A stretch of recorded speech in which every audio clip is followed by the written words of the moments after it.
everyone. We have a privilege of welcoming Manat Malani, who has achieved extraordinary milestone of securing All India rank 18 in this toughest CA intermediate exam. सबको पता है result 6% था 1300 around student पास हुए both group and you know what Manat's achievement is truly stands out. So his dedication and excellence is going to be inspiring story for our CA aspirants. So we are excited to hear the story from Manat and learn from his journey. So welcome Manat to this remarkable achievement and we really want to hear from you your story. सबसे पहले मनत ये बताओ जब result आया तो result के पहले और रिजल्ट के बाद थोड़ा जो सर्कमस्टेंसेस बना उसके बारे में थोड़ा डिस्क्राइब करो. तो first of all thank you ma'am for having me here and तो I will get to the question. Actual में जब रिजल्ट आया था ना तो हमारे मतलब मैं ऑफिस में था और हमारे ऑफिस में दिवाली का पूजा चल रहा था. तो ऐसा मेरे को इतने कोई अच्छे एक्सपेक्टेशंस नहीं थे मेरे रिजल्ट को लेके. देन तो मेरा तो मन था कि मैं रिजल्ट घर जाके देखूंगा तो मतलब फेस्टिव मूड खराब नहीं हो जाए मेरा. ओह एंड मेरे पापा को था कि इनको रिजल्ट देखना है तो उन्होंने तो अपने कंप्यूटर पे रिजल्ट खोल दिया था. तो मैं बस मेरा टैक्स का मार्क्स देखा कि मैं एटलीस्ट टैक्स में पास हूँ. एंड मैं उसी में खुशी के मारे में ऑफिस के बाहर ऐसे भाग गया खुशी में चिल्लाते चिल्लाते कि मैं पास हो गया. And then I don't know उनको क्या फीलिंग आई. उन्होंने मेरिट लिस्ट भी चेक किया कि क्या पता रैंक आया हो.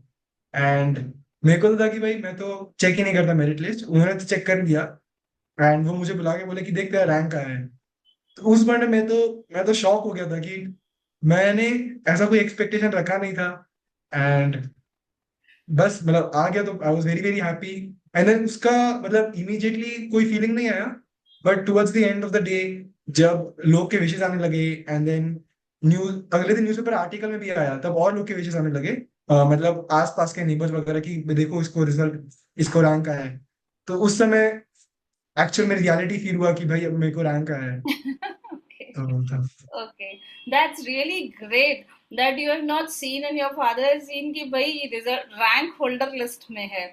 सो कभी स्टडीज के समय ऐसा कभी सोचा था कि रैंक लाना है specially in this intermediate full exams preparation में.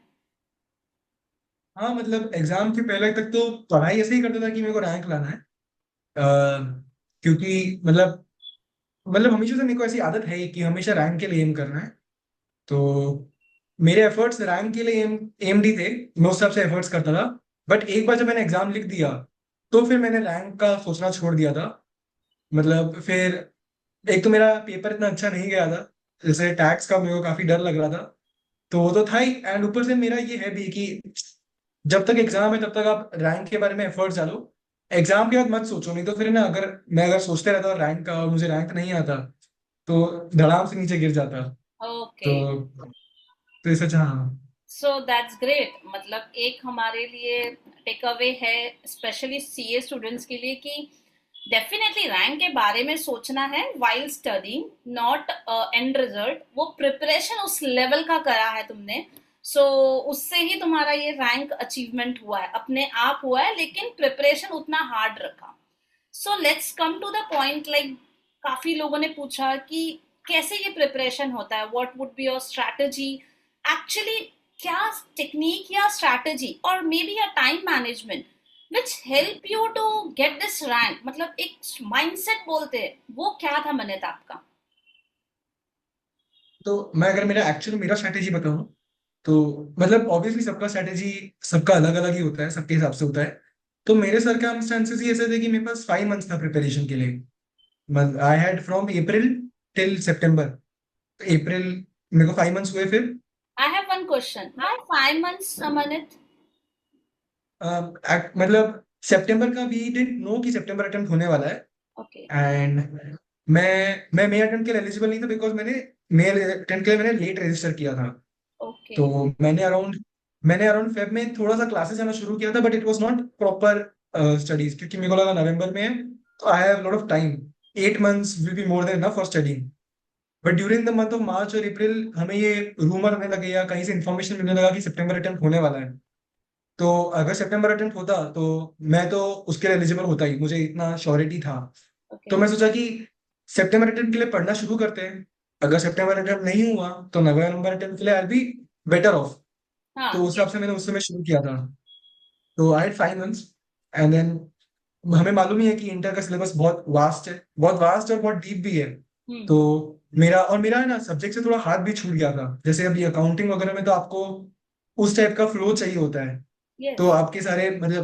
आपके सारे एंट्रीज वगैरह बैठने लगते हैं। तो मैंने फर्स्ट 2 months में तो मैंने उसी पे फोकस किया कि मैं मेरे सारे लेक्चर्स खत्म करूं और मैं तो प्रैक्टिस करूं काफी ज्यादा, जैसे स्पेशली अकाउंटिंग का, कॉस्टिंग का और ऑडिट का, ताकि मेरा उस पर हाथ बैठ जाए, मेरा फ्लो आ जाए उसमें। एंड देन फिर बाकी के 3 मंथ मैंने रिवाइज किए। तो रिवाइज रिवाइज मैंने आई थिंक अराउंड सब सब्जेक्ट्स मैंने अराउंड 5 times रिवाइज किए होंगे उस 3 months में। Wow, that's really amazing. 5 times revision. So in 5 months, um you gripped on not only lectures, you take a hold on first revision, second revision until fifth revision. So I just want to understand one thing, Manit. Fifth revision अगर आप कर रहे हो तो एक chapter में कितना time devote किया होगा? लाइक अगर वो चैप्टर फर्स्ट टाइम पढ़ने में 5 घंटे लगे होंगे तो फिफ्थ में कितना टाइम लग गया होगा? हाँ, वो एक्चुअल में है कि फर्स्ट से लेकर फिफ्थ में काफी ज्यादा एक्सपोनेंशियली आपका टाइम डिक्रीज होता है। तो मेरे को अगर मैं स्पेशली ऑडिट का बताऊं तो मैं ऑडिट में जब फर्स्ट रिवीजन करता था तो मैं एक दिन में मैं 20 पेज पढ़ने का ट्राई करता था। वाह। एंड बाई द टाइम मैं फिफ्थ रिवीजन पहुंचा तो एक एक दिन में दो दो चैप्टर में पूरा गो थ्रू कर लेता था। तो उस हिसाब से स्पीड काफी बढ़ जाती है। Okay, so that one more takeaway from here in this session, like in this conversation, is कि जितना रिवाइज करेंगे उतनी चीजों पे होल्ड आएगा, ग्रिप आएगा, और उसको हम एक बार दो बार सोच के बैठेंगे कि हाँ इतने में हमारा डन है, so you it will not work. Okay, great. So you said that 2 months you took a hold on all the lectures, practical subjects, especially accounts. तो 3 मंथ में how you handle that theory subjects, law, audit, SM, वो कैसे hold में लाए? अब अब तो मेरा एग्जाम हुए हुए आई थिंक 1.5 months हो गए होंगे। तो आई थिंक मेरा काफी ब्लड ब्लड मतलब मेमोरीज हो गए हैं। तो रिकॉल करना थोड़ा मुश्किल होगा, but if I remember properly उस समय ऐसा था ना कि मेरे पास ऑप्शन नहीं था, ऐसा था कि करना तो है ही है, मेरे पास ऑप्शन नहीं है। तो पता नहीं ऐसा जब होता है ना कि आपके पास कंपल्शन होता है तो कुछ ना कुछ करके हो ही जाता है। एंड मेरे को याद है मैं थियोरी तो कैसे करता था कि मैं थियोरी को कुछ कुछ चीजें मैं मेरी काफी आई थिंक मेरी मेमोरी अच्छी है थोड़ी सी। तो मेरी एटलीस्ट शॉर्ट टर्म मेमोरी तो अच्छी है ही कि मैं एक बार पढ़ूंगी तो मुझे याद हो जाता है। बट कई बार ये भी होता है ना कि इतना सारा थियोरी तो आप कैसे याद करोगे इतना सारा। तो मैं समझ लो अगर 20 पेज है तो मैं पहले के 10 पेज मेमोराइज कर लेता था पहली बार पढ़ के। बाकी के 10 पेज है ना थोड़ा सा खुद पे प्रेशर डालना पड़ता था। तो जब तक याद नहीं हो तब तक उसको पढ़ते रहना पड़ता था। तो एक वो रहता था। एंड मैं अंडरलाइन भी काफी करता हूँ, मैं चीजों को अंडरलाइन करता हूँ फिर हाईलाइट करता हूँ। तो प्रोबेबली मैं बस इंपॉर्टेंट इंपॉर्टेंट चीजों को याद कर लेता हूँ। तो एक मेरा वो भी बेनिफिट हो जाता है। एंड देन मैं फिर कभी कभी मैं यूट्यूब पे कोई वीडियो खोल देता था जो उसी से रिलेटेड होता था। तो साइमल्टेनियसली मेरा मैं पढ़ता भी था और मैं सुनता भी था। तो आई थिंक विजुअल मेमोरी भी काम करता है और ऑडिटरी मेमोरी भी काम करता था। Hmm. Yes, by looking the same thing, by viewing the same thing, revision, वो बार बार करते करते विजन मेमोरी आपकी शार्प हो जाती है उससे. That is really great.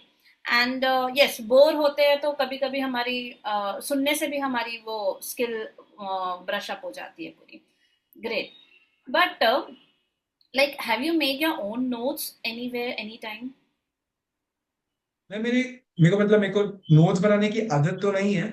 But ऐसा होता था कि मैं जो मॉड्यूल से पढ़ रहा हूँ या जो बुक से पढ़ रहा हूँ मैं उसी में चीजों को अंडरलाइन भी करता था। एंड समझ लो कोई पैराग्राफ है जो मुझे लग रहा है कि थोड़ा सा कॉम्प्लिकेटेड है, तो मैं अगर समझ लो पहली बार पढ़ रहा हूँ उसको, तो मैं उसको तब तक पढ़ूंगा जब तक मुझे समझ नहीं आ जाए वो, या किसी से पूछ लूंगा। एंड मैं बाजू में पेन से मैं उसके बाजू में नोट्स लिख देता था, क्योंकि मेरे को कैसा है ना कि एग्जाम के पहले मैं 2-3 बुक को रेफर नहीं कर पाता हूँ। मैं एक ही बुक को एज अ बाइबल मानता हूँ, या जो भी होली बुक, और उसी को मैं पढ़ता हूँ।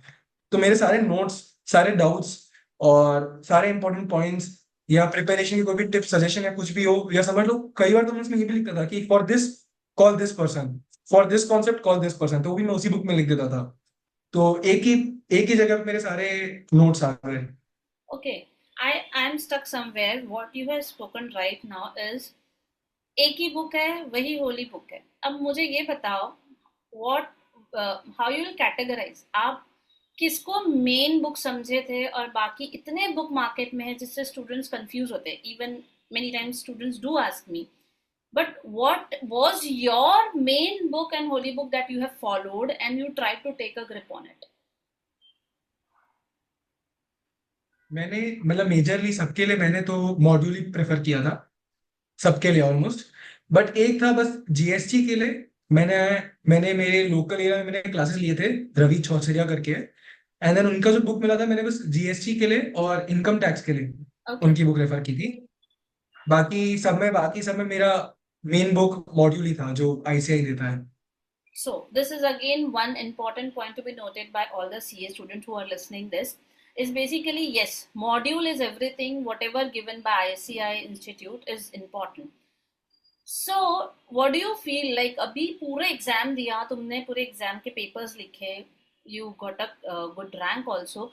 So like तुम सजेस्ट क्या करोगे स्टूडेंट्स को जो भी पढ़ रहे हैं कि should they follow one book that is module? हाँ, रेफर करते रहो चीजों को, लेकिन मॉड्यूल ही मेन रखना चाहिए कि कोई और भी बुक को उनको फॉलो करना चाहिए? आई गेस नोट्स के लिए तो book is not important, but अगर आप बोल रहे हो कि टेस्ट के जो बुक्स आते हैं जिसमें क्वेश्चन आंसर्स होते हैं, पास्ट पेपर्स वगैरह होते हैं, तो वो तो रेफर करना ही चाहिए।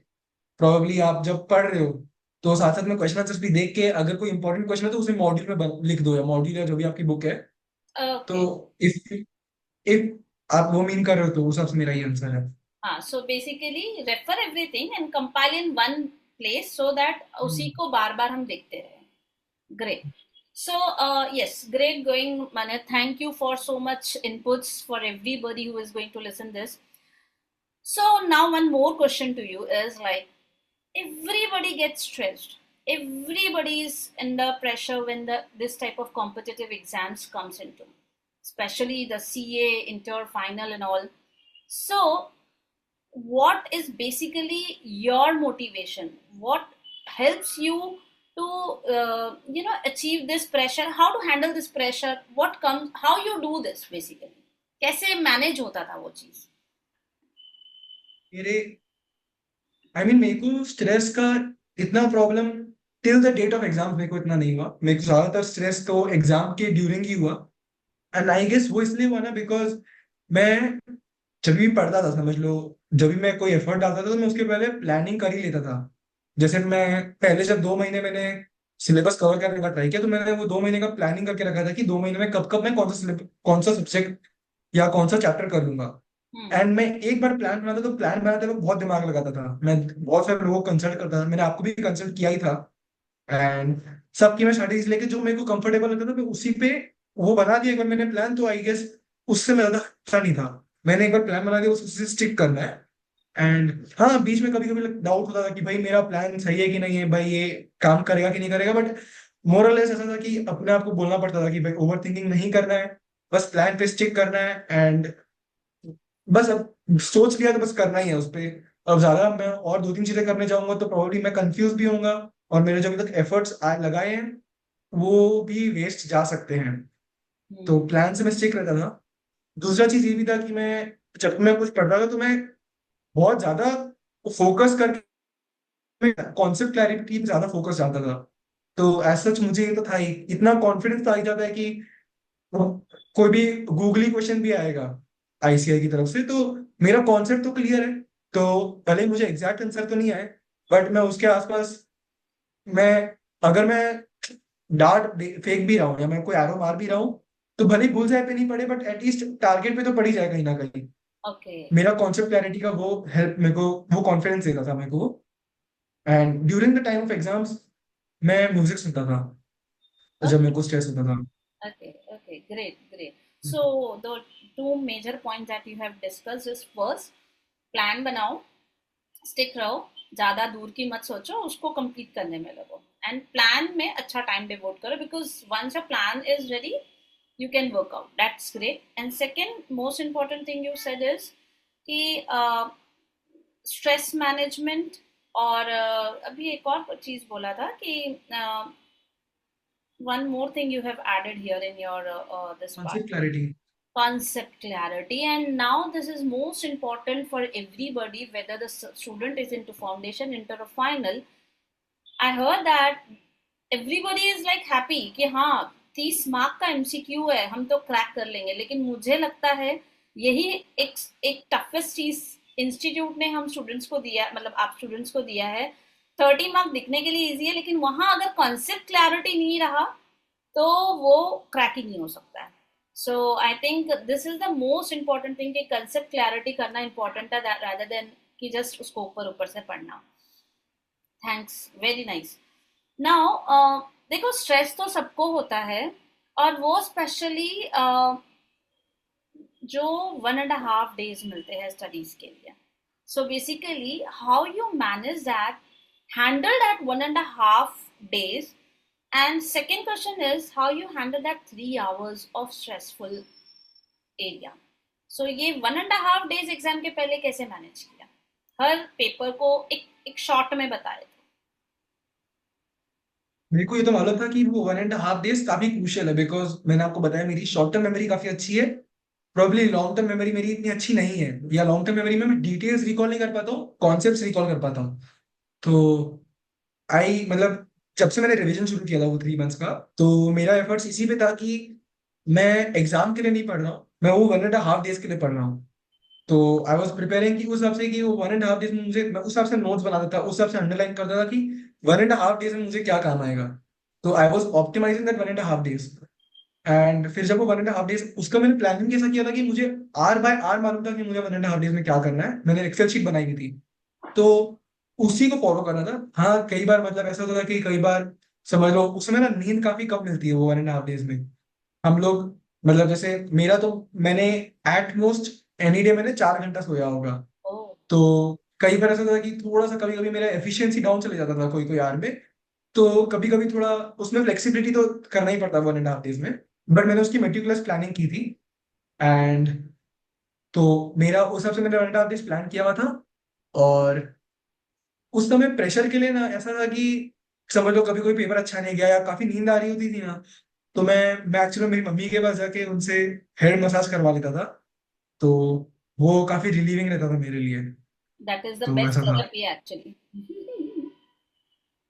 That is Agreed. always, I always suggest students कि if you feel like stressed, tension आ रहा है, go to your mom, दादी, whoever, so, एक मसाज ले लो, everything will be fine. So that's the best therapy to overcome with your all the stress. लेकिन हाँ, I always suggest students to take sleep. तुम्हारा short term, you have identified yourself कि हाँ मेरा short term memory work करता है तो मुझे अभी ही पढ़ना पड़ेगा, वैसे सब स्टूडेंट को अपना देखना चाहिए। सो तो 1.5 days में you try to revise the things much, है ना, वही हुआ। तो मैंने 3 hours कैसे हैंडल किया, बहुत स्टूडेंट जाने के पहले लाइक कैसे होगा, पेपर कैसा आएगा, फिर वो 15 मिनट का रीडिंग टाइम कैसे हम यूज करेंगे, देन 3 hours में पहले कौन से क्वेश्चन अटेम्प्ट करेंगे, फिर प्रेशर तो 3 hours में भी आता था। तो तुमने ये सब चीजों को कैसे हैंडल किया? हाँ आई मीन उसके लिए तो पेपर लिखना काफी इंपॉर्टेंट होता है, मैंने आपके अभी काफी सारे पेपर्स लिखे थे, तो मैं प्रॉपर्ली उसको तो प्रॉपर्ली टाइमिंग लेके करता था, एंड वो 15 minutes भी देता था। एंड हाँ मैंने काफी वैरायटी ऑफ पेपर्स किए थे, मैंने इजी भी किए, मैंने मीडियम भी किए, मैंने डिफिकल्ट भी किए। तो मैंने ऑलमोस्ट सारे इमोशंस एक्सपीरियंस कर ही लिए थे एग्जाम लिखने के पहले, पेपर में मुझे क्या क्या हो सकते थे। उसके बावजूद भी हमारा टैक्स का पेपर काफी डिफिकल्ट आया था, तो वो पेपर मेरे को लगा था कि पेपर छोड़ के मैं उठ के भाग जाऊं, ऐसा था। बट अगेन ये होता है ना कि एक, आप ही ने मुझे बोला था कि ये होता है कि अगर पेपर डिफिकल्ट आएगा तो सभी के लिए डिफिकल्ट आएगा, तो इंस्टीट्यूट मार्क्स भी देगा। एंड अगर पेपर टफ है तो फिर जिसका कॉन्सेप्ट क्लियर है उसको बेनिफिट मिल जाता है, बिकॉज अब मानो ना मानो थोड़ी बहुत कहानी तो बनानी पड़ती है आंसर लिखते वक्त, राइट। तो जिसका कॉन्सेप्ट क्लियर है वो कहानी अच्छी बना पाता है। तो मेरे को ये मालूम था कि अगर मान लो हार्ड पेपर है तो वहां पे मुझे बाकी लोग से थोड़ा प्लस पॉइंट मिल जाता, मैं काफी लोग से थोड़ा लेवरेज मिल जाता। तो अगेन वो मुझे सीट पे बिठा के रखा था। वाह, ये बहुत हम्म। अच्छी बात है। And you you correctly and rightly said कि वहीं पर हमको एक्चुअली डटे रहना है, वहां से हिलना नहीं है, क्योंकि वहां तो सब उठ के जा रहे हैं, टेंशन में आ रहे हैं, वहां हमें अपने आप को बैलेंस करना है। सो this is again one important point to be noted is like stress को मैनेज भी करना हमें आना चाहिए। स्ट्रेस से भागना नहीं है, डरना नहीं है। शुरू से ये प्लान था तुम्हारा दोनों ग्रुप में जाने का, कि यू हैव डिसाइडेड कि नहीं कभी एक में कभी दो में, ऐसा कुछ डिलेमा टाइप्स चल रहा था? Because you were preparing for AIR, so definitely रहेगा, लेकिन कहीं ऐसा आया कि नहीं एक ही ग्रुप में जाते हैं एग्जाम देने के लिए? आई मीन मेरे को याद है पहले तो 8 सब्जेक्ट हुआ करते थे, हाँ। बट अभी 6 हो गए। तो ऐसा था कि 6 में कितना ही खींच लेंगे, फटाफट ऐसे निकालना है। और ऐसा भी था कि ना मैं इससे ज्यादा नहीं पढ़ पाता, मतलब आई स्टडी फॉर 5 मंथ्स। और मुझे था कि मुझे ब्रेक चाहिए, मैं मतलब और मैं नहीं पढ़ पाऊंगा। तो मेरे को वो तो श्योरिटी थी कि दोनों ग्रुप साथ में लिखना ही लिखना है, हम्म। मेरे में और स्टैमिना नहीं है पढ़ने का। हम्म। Correct, correct. And move to next question. I just want my every whoever watching this video is that I forgot to tell about the Manit. Manit is basically was a SRCC student, Shri Ram College of Delhi, जो हर एक commerce student का dream होता है वहां जाना और उसमें admission लेना। But he came out of that college just to become a CA, because वहां पर रहकर वहां के जो स्टडी पैटर्न को फॉलो करते हुए सीए करना इज वेरी डिफिकल्ट। आर्टिकलशिप तो पॉसिबल ही नहीं था। So for completing his dream of becoming a chartered accountant he came out of SRCC, come back to his hometown, and he started studying for 5 months. I think that is also the reason where you got a 9 months नहीं, 5 ही महीना आपको मिला, 5 से 6 महीना आपको मिला होगा पढ़ने के लिए, because of that switch over. Am I right Manit? Yes correct. Do you want to add something in this? I mean ऐसा कुछ ऐड करने को तो नहीं है, मेरे लिए फर्स्ट प्रायोरिटी तो सीए ही था। तो I had to leave SRCC, मतलब लोग करते भी है, but then articleship would have been a problem because of the attendance policy over there. So I chose to leave SRCC. So basically, nowadays every college is having a very strict attendance policy, and we are happy that you're making your family proud और अपने dreams को पूरा करने के लिए लगे हो. That's great. Moving to the next question, Manit. Okay. Um, सबको एक सब्जेक्ट्स में कोई ना कोई एक सब्जेक्ट या टॉपिक बहुत प्रॉब्लम क्रिएट करता है, maybe you can say theory और practical. For you what was that, और तुम उसको कैसे हैंडल किए, कैसे ओवरकम किए उस सब्जेक्ट या थ्योरी मतलब प्रैक्टिकल को, सब्जेक्ट जो आपको प्रॉब्लम क्रिएट कर रहा है? मैंने जब शुरू किया था तो मुझे याद है मेरे लिए ऑडिट थोड़ा सा ज्यादा चैलेंजिंग था, बिकॉज लॉ हमने पहले किया हुआ है। नॉर्मली लॉ भी चैलेंजिंग होता है, बट लॉ हमने फाउंडेशन में किया हुआ है। हम्म। एंड अकाउंटिंग, एफएमएसएम, ये सब तो इजी होता है, कॉस्टिंग भी इजी पड़ता है। हम्म। थोड़ा टैक्स भी डिफिकल्ट था, बट मेरे को पर्टिकुलरली ऑडिट में डिफिकल्टी आ रहा था बिकॉज उसका लैंग्वेज नया था, different kind of words use हो रहे थे। और ऑडिट का अपना एक अलग स्ट्रक्चर बना हुआ था। आई मीन मैंने अब जब पूरा पढ़ लिया ऑडिट, तो मैं मेंटली एक मतलब मेरे मन में एक विजुअल पिक्चर बना हुआ है पूरा। मैं ऑडिट को ऐसे स्ट्रक्चर देख पाता हूँ कि अब ये होगा, अब ये होगा, उसके बाद ये आएगा, ओके। टेस्ट ऑफ कंट्रोल्स, फिर क्या क्या क्या क्या वगैरह उसमें आएगा। बट इनिशियली वो मेरे मन में विजुअल इमेज नहीं बना हुआ था, तो मैं ऑडिट को एज अ होल नहीं देख पाता था। ओके। तो वो मुझे इनिशियली डिफिकल्ट हो रहा था। और नॉर्मली जो लोग प्रॉपरली कोचिंग वगैरह जा पाते हैं, उन लोगों को प्रिविलेज ये होता है कि वो लोग डेली रेगुलरली थोड़ा थोड़ा थोड़ा सा ऑडिट पढ़ पाते हैं ना, 1 घंटा या 2 घंटा। तो वो लोग का प्रॉपर शेप बन जाता है ऑडिट में। नॉर्मली कोई भी चीज का अगर आपको शेप बनाना होता है अपने मन में, तो उसको रेगुलरली थोड़ा थोड़ा थोड़ा थोड़ा पढ़ना पड़ता है, तो आपको उस पर ग्रिप मिल जाता है। बट मेरे को प्रिविलेज नहीं था 5 मंथ्स में। तो I had to revise it lot of times, probably कोई कोई चैप्टर मैंने 7-8 बार भी रिवाइज किया है, वो मन में शेप बनाने के लिए। ओह। तो जब वो बनने लगा ना, फिर बाय द टाइम मैंने जब एग्जाम लिखा, जब एग्जाम तक पढ़ रहा था 1.5 डे में, तब तक मुझे काफी डिफिकल्टी था, बट जब मैं एग्जाम लिखने बैठा ना, तो मुझे श्योरिटी है कि अच्छा मेरा पूरा शेप बन गया है, मुझे समझ में आ रहा है कि मैं क्या लिख रहा हूँ। बट तब तक मेरे को ऑडिट में कॉन्फिडेंस, जब तक मैं एग्जाम हॉल में पहुंचा तब तक मुझे कॉन्फिडेंस नहीं था। ओह, इट वाज वेरी डिफिकल्ट। मतलब ऐसा नहीं है कि सब स्टूडेंट मतलब कुछ ही स्टूडेंट फेस करते हैं। इनफैक्ट देखो, रैंक होल्डर्स भी ये प्रॉब्लम फेस किए और उन्होंने उसको इस तरीके से ओवर किया। That's really great. सो मतलब ऑडिट और स्पेशली एसएम सबके लिए टफ जाता है। और ऑडिट समझ में सब आता है, लिखना बहुत मुश्किल होता है। And that the amazing thing you have worked on. So ये स्ट्रैटेजी रही। I don't think so practical में तुम्हें ज्यादा इशू रहा होगा। I don't know, like theory जिसका डिफिकल्ट है वो प्रैक्टिकल में अच्छा रहता है जनरली। हाँ मतलब मुझे तो लगता था अभी तक कि मैं थियरी में भी अच्छा ही हूँ, बट थोड़ा सा ये नया एक्सपीरियंस था, प्रॉब्ली ये आँख खोल देता है लोगों का। Oh my God, oh my तो, गॉड, दैट्स ग्रेट। आंख सबकी खुल जाती है, कहाँ अच्छे कहाँ बुरे हाँ पता चल जाता है। हाँ। That's really great. So Manit, चलो एक और चीज पूछती हूँ। Like what do you support? Like बहुत स्टूडेंट इतने लेक्चर्स देखते हैं, इतने रिवीजन लेक्चर्स देते हैं, लास्ट मोमेंट पे मैराथन देखते हैं।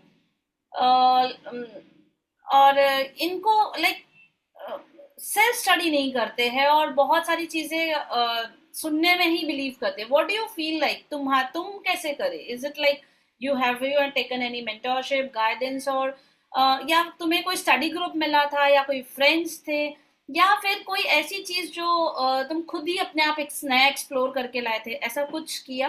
Like like how you did this all everything? मैं सेल्फ अगर स्टडी। मैं मेरे एक्सपीरियंस से बोलूँ, हम्म। मैं बाकी लोग को देख के बोलूँ, तो मुझे तो ये रियलाइज होता है कि मैराथन नॉर्मली वो लोग देखते हैं या videos revision lectures towards the, मतलब नॉर्मली तो लोग देखते हैं, but towards the date of the exams अगर कोई देख रहा है, तो आई थिंक वो यही होगा कि वैसा केस होगा कि that person is dependent on somebody else for their preparation. Oh. And I think मेरा तो उसके हमेशा अगेंस्ट ही है। मतलब स्टार्टिंग से ही, भले ही मैं लेक्चर भी जाता हूँ, मेरा ये एफर्ट रहता है कि मैं किसी भी टीचर पे या किसी भी फ्रेंड पे मेरा डिपेंडेंस नहीं बनाऊं।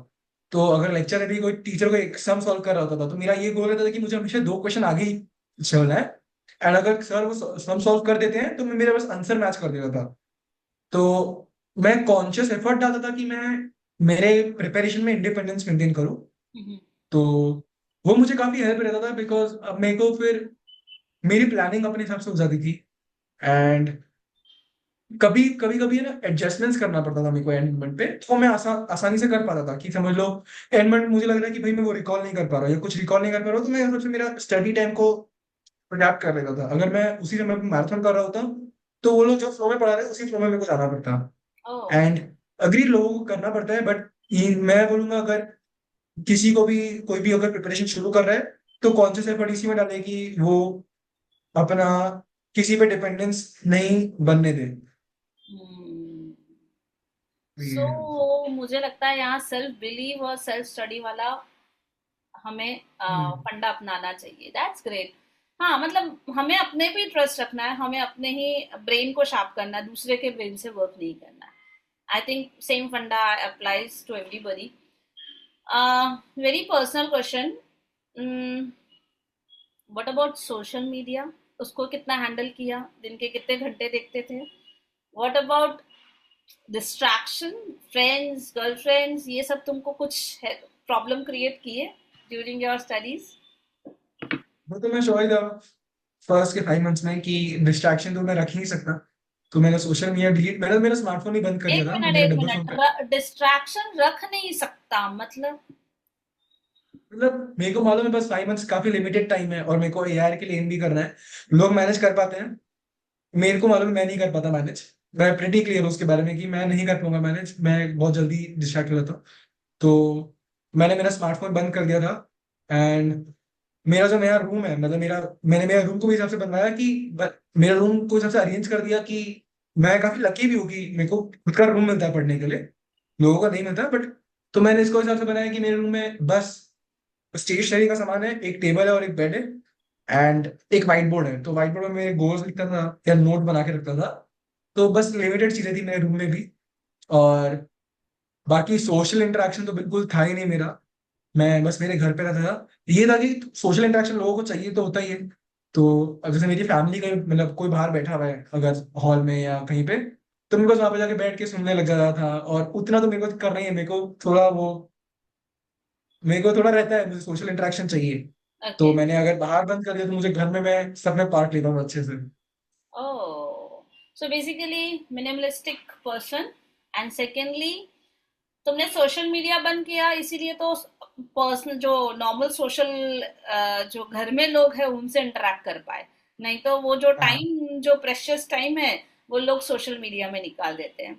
So that's great. मतलब अपने आप को सिंपल रखना, शॉर्टेड रखना एंड अपने गोल्स पे वर्क करना. And that is why you kept a white board in your front of your in your room basically. So great. So second last question. Last question is still pending. मैंने देखो, वैसे तो sir teacher mentor ये लोग help करते ही हैं, friends भी बताते रहते हैं. फैमिली को कितना इंपॉर्टेंस दोगे? How your family supported? One thing you told right now, एक अच्छा सेपरेट रूम दे दिया तुमको, बट और कैसे तुम्हें हेल्प मिला फैमिली से, या तुम्हें कैसा सपोर्ट मिला? वो थोड़ा सा बताओ हमें.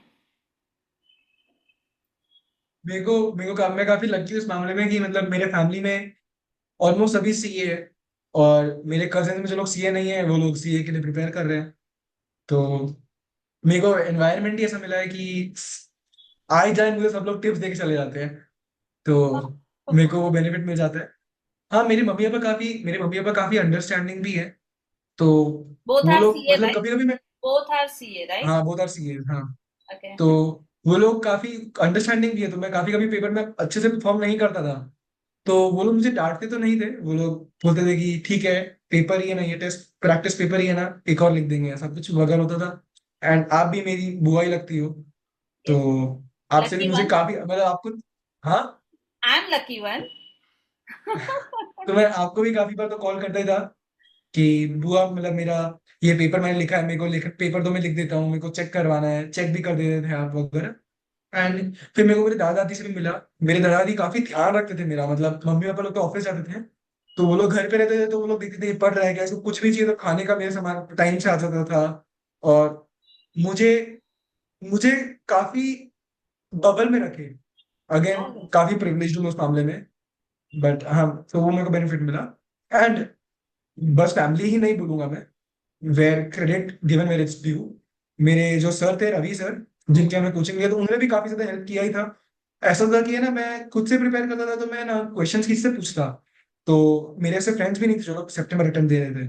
ओह. तो मैं मेरे बुक में ही सब मार्क कर देता था। एंड वो मुझे 2-3 हफ्ते में एक बार बुला खुद ही से कॉल करके मुझे बुलाते थे अपने घर पे। रात रात को मैं 3-4 घंटे उनके पास बैठता था, एंड वो बैठ के सब सॉल्व करते थे। बहुत बहुत बहुत डम डाउट्स भी होते थे, और वो पेशेंटली सुन के सॉल्व करते थे। तो वाह. मेरे को कम्युनिटी ऐसा मिला, एनवायरनमेंट ऐसा मिला कि मैं मतलब मेरे को रैंक आ ही जाता। ओह बहुत वाह. लोग मतलब, अब अगर कोई बोले कि वो लोग काफी प्रिविलेज्ड है, उनके पास डिस्ट्रैक्शन ज्यादा है, तो आई थिंक वो काफी इनवैलिड आर्ग्यूमेंट होगा इस केस में, क्योंकि ज्यादा ज्यादा फैसिलिटीज मतलब ज्यादा supporting supporting variables in the environment, Hmm. वो हो जाता है। So in this case, you were lucky. You had your perfect family supporting you. Definitely, every student family is also supporting. तो तुम्हें वो भी मिला. Your sir were also supporting जो भी जहाँ coaching लिया था. And yes, I think उसका result ही है ये सब चीजें. And you also worked hard. वो तो सबसे ज्यादा 70% efforts उसके अंदर total success में हम गिन सकते हैं. So that's great, Manit, and you have really shared your great insight with us, especially कि एकदम परफेक्ट स्टडी कैसे होनी चाहिए, और सब स्टूडेंट्स को बहुत हेल्पफुल होगा ये तुम्हारी जर्नी सुन के.